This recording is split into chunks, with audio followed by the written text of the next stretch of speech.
Olá, meu querido irmão, minha querida irmã da Igreja de Cristo, seja muito bem-vindo e muito bem-vinda para este curso que visa trazer para você e para mim, para as igrejas locais, uma identidade voltada para o Novo Testamento, mas também uma identidade que compreende as suas raízes do movimento que deu origem às igrejas de Cristo e às igrejas cristãs no mundo todo, o movimento de restauração Stone Campbell e as igrejas de Cristo.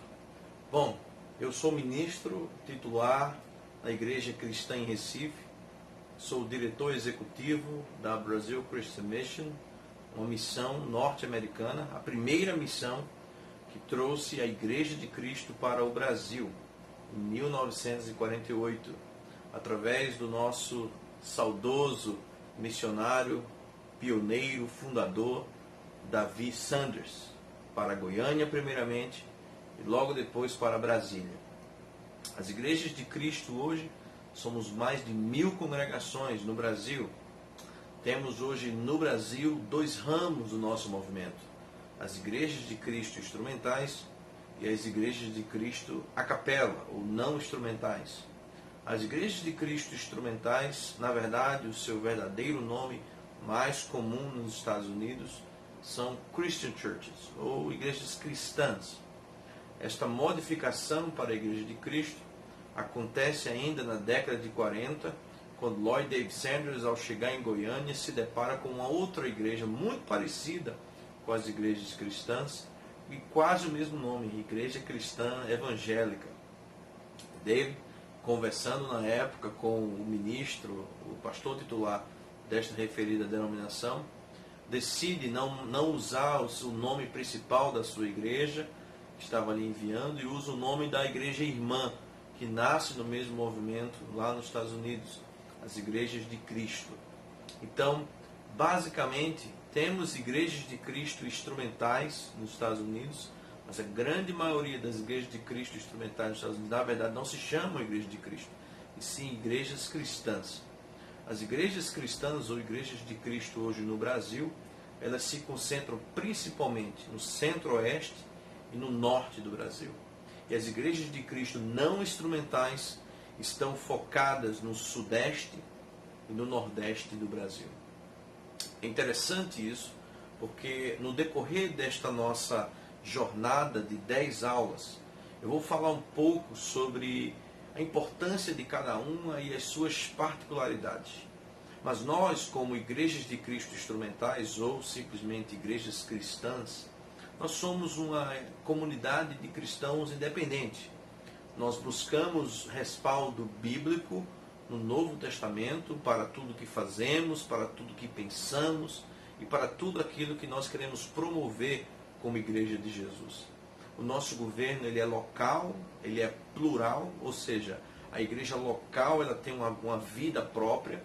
Os seus presbíteros eles são uma pluralidade de homens que servem na igreja local como ministros ou pastores. Temos sempre um ministro titular, um pregador, que chamamos também de pastor. E estas igrejas elas praticam o batismo de acordo com os 5 dedos do evangelista Walter Scott, do século XIX, grande companheiro do Alexander Campbell, um dos nossos patriarcas. E o Walter Scott ele desenvolve os 5 dedos: fé, arrependimento, batismo, remissão dos pecados e dom do Espírito Santo. Assim nós batizamos as pessoas que creem, que se arrependem para a remissão dos seus pecados e receberem a habitação do Espírito Santo em suas vidas. Então, para nós, de certa forma, nós comungamos ali com os nossos irmãos luteranos, com os reformados mais clássicos, mais antigos, né? Onde o batismo ele tem sim algo especial, espiritual para a vida da igreja e continuidade do Evangelho de Jesus e da salvação de Jesus ao mundo.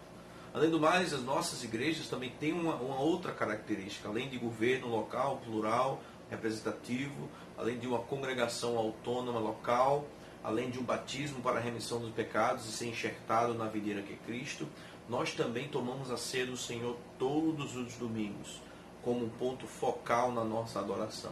Essas são basicamente as características das igrejas de Cristo, igrejas cristãs. Nós também somos uma igreja neotestamentária.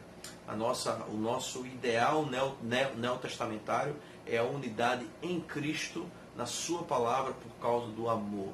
Então, basicamente, as igrejas de Cristo e igrejas cristãs, elas têm um alvo. Esse alvo é agradar e ser parecida somente com Jesus Cristo. Nós não temos nenhum credo, só Cristo. Nenhum livro, só a Bíblia. Nenhuma lei, só o amor. Queremos falar onde a Bíblia fala, queremos nos calar onde ela se cala.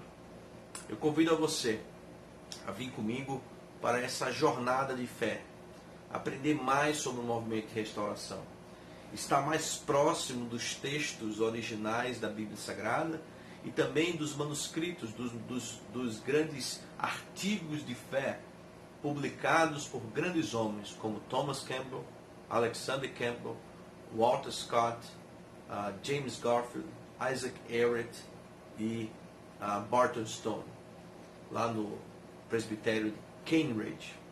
Eu espero que você possa ouvir o que eu estou falando, reter o que é bom e ser coerente. Algo que nós pedimos hoje nas igrejas de Cristo no Brasil é que nós possamos ser coerentes. Coerentes com aqueles que acreditaram que aqui no Brasil nós poderíamos ser grandes expoentes da Bíblia, do Novo Testamento, do Evangelho de Jesus Cristo e da vontade de Deus para o mundo através das igrejas de Cristo e igrejas cristãs.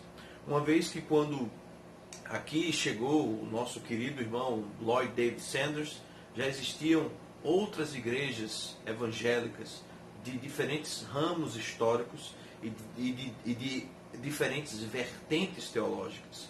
Se não fosse necessário enviar uma igreja que pregasse especificamente aquilo que as igrejas de Cristo, igrejas cristãs, suas instituições, seus teólogos, seus acadêmicos, suas faculdades e suas igrejas lá nos Estados Unidos pregavam, se era para a gente continuar pregando de qualquer maneira aquilo que qualquer igreja estava ao seu bel prazer pregando, eu não vejo necessidade de ter enviado um missionário para o Brasil.